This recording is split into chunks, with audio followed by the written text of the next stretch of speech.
So now that you've got it all set up, positioned properly, no obstructions, you can go ahead and finish setting up the rest of this. So the ring light and the iPad are gonna need a power source so that it can continue to run. Doing videos on an iPad like this, it can drain the battery pretty quickly. So we have a power bank. The power bank has 2 connectors on it. So we're gonna just put that right in here.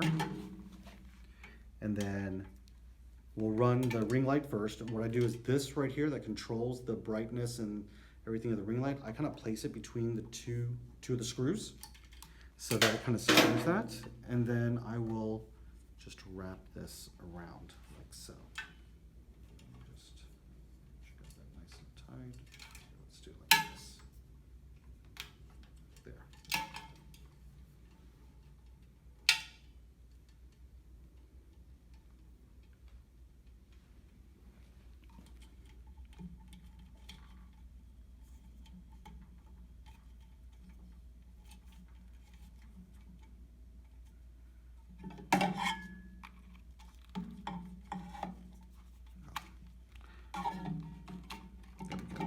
Okay, so our ring light, and then so before I connect to the iPad, I'm gonna come over here. I see a blue light on the controller. I'll go ahead and kick it on. Now, I don't like this warm light, so we're gonna change that. So if you click on the mode button, you'll see it gets a little bit wider. One more setting, and that's where we wanna be. And it is at max brightness. Now there will also be, depending on lighting situations, if you're not in a bright area like we are in the studio right now, and it's a little bit darker, we will have LED tube lights that sit on light stands that you will be able to put around the 360 to provide additional lighting. I don't have those with me here, so I'm not going to show how to set those up, but they are battery operated. They're take literally seconds to put together, so you should be able to set those up in a matter of minutes. So once we've got this connected and the ring light is on, we will go ahead and we'll plug in our iPad.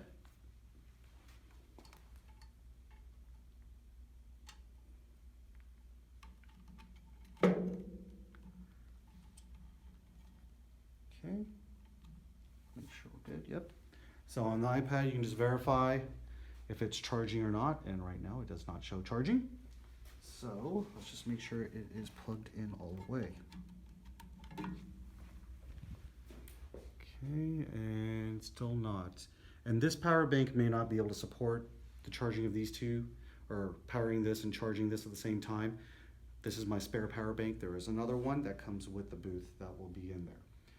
So now that we've got all of this going, and our ring light turned off, so let's turn that back on. Okay, so that is now on. So coming in here, we're gonna cover the software. So if you go under Photo, Video, CuratorLive, it's gonna automatically log in. Now I'm gonna use an existing event for now. So you will see demo if when we do the output in your testing. So if you go here, you'll see Texas Bridal and Wedding Expo 360 booth. This already has an overlay built into it. So we're just gonna hit play. We're gonna choose 360 booth. Okay, now that is ready to go, and it says touch to start. We're gonna come over here to the sharing station. Okay, and again, go under photography, go to CuratorLive. It's gonna automatically log in. You're gonna choose the same event, Texas Bridal Wedding Expo 360 booth, and you're gonna click on sharing station. And so here we are. Now you'll notice here it says double tap the top right corner to access the settings. So if we double tap here for a second, you're gonna see a bunch of different options, and a track screen, text button, email, overlay selection if there's more than one overlay, you know, the QR code for the gallery, airdrop. So everything that has a green next to it, these are all enabled, but they can be disabled from this screen. Now, one thing that we want to do before even trying a session is to click on Live Connect, and we see that Live Connect is active and the name of this iPad.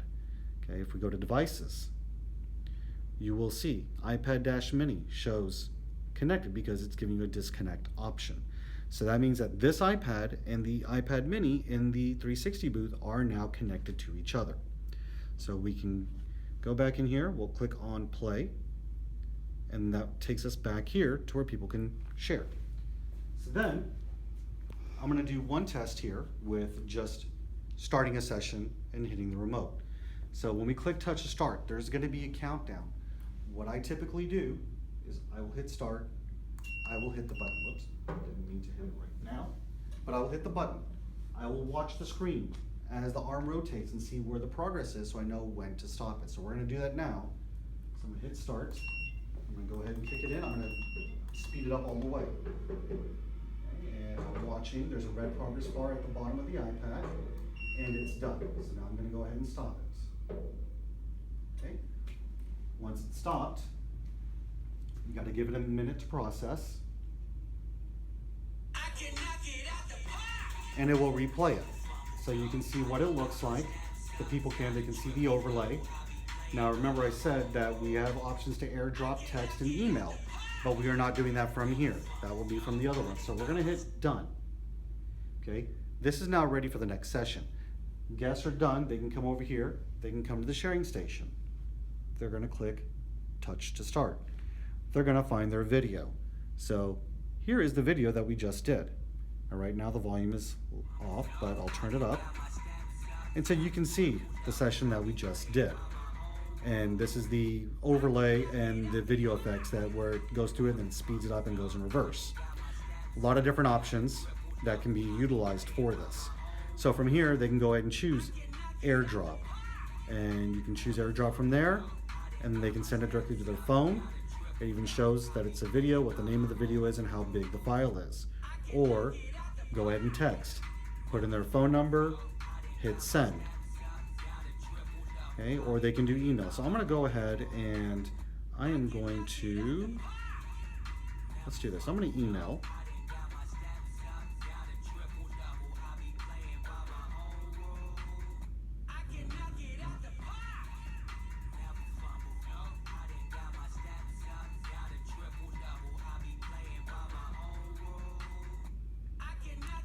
Okay, everything looks good. Make sure they review their email address because people mistype all the time. Once they say it looks good, they can hit send and they can hit done. And they are now finished. So now, when they get their video,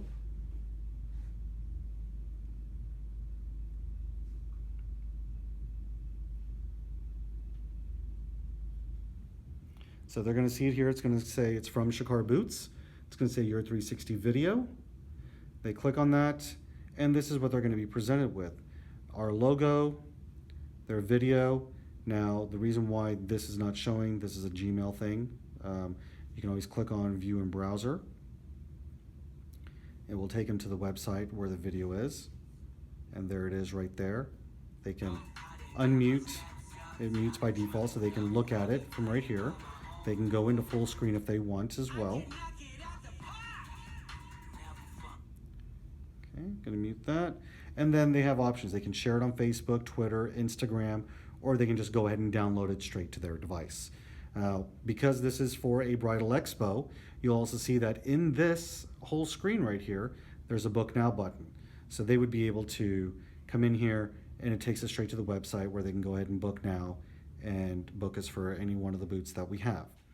And that's pretty much it. That's all there is to this part of it. There will be future videos that we'll create that will walk you through on how to set up the event in CuratorLive, how to create an overlay as well.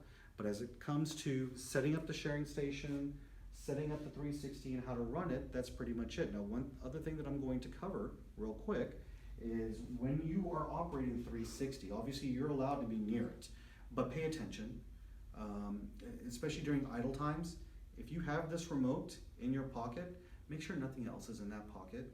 Because if you have keys or something else in the same pocket as the remote, if it hits that start button, it's going to engage, and if you're not paying attention, it's going to whack you in the head.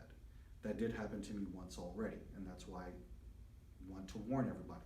Now, when you have people coming in and out, let's say you've got your guests here, and you tell them, okay, come on in, please step up onto the platform.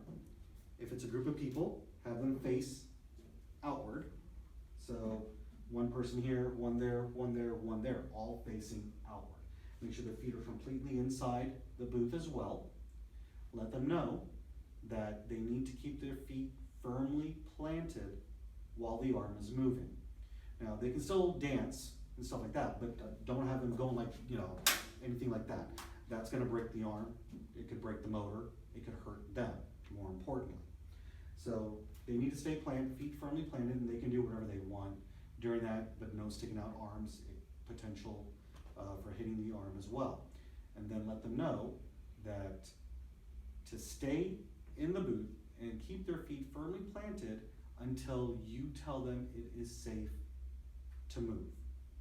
And we do that because what if for any reason you try to stop the arm and it's not stopping, but people try to jump off. They might get hit by the arm. So this needs to be fully stopped, and you need to verbally tell them it is now safe to come off the platform before they do so. So here's what we'll do. So, oh, come on in. Okay. All right, go ahead and stand facing outward. Keep your feet inside the booth. Keep your feet firmly planted on the booth. You can still dance and such, but keep your feet always firmly planted on the booth, and do not jump off until I say it is safe to do so. Everybody good? Everybody understands? Get thumbs up. Okay, good. All right, I'm gonna go ahead and start your session. Okay, so session's going. They're dancing around. All this, you're watching the screen as it comes by, seeing if it's done. You know it's done, so you're gonna hit stop. Okay, arm is fully done. You may now safely exit the booth. So they can come off. You will turn back to the arm. Make sure all looks good. You can see it, everything looks good. You're gonna go ahead and hit done. And you're gonna tell them, you can come over here to get your video. So then come over here. Say no, that's from the last session. So come here. There's the video. And you can tell them, you can airdrop it, text, or email it to yourself. Let them do whichever one it is they wanna do, and they can click done, and then they'll get it in a few minutes. And that's all there is to that session, and then you just repeat that with the next session.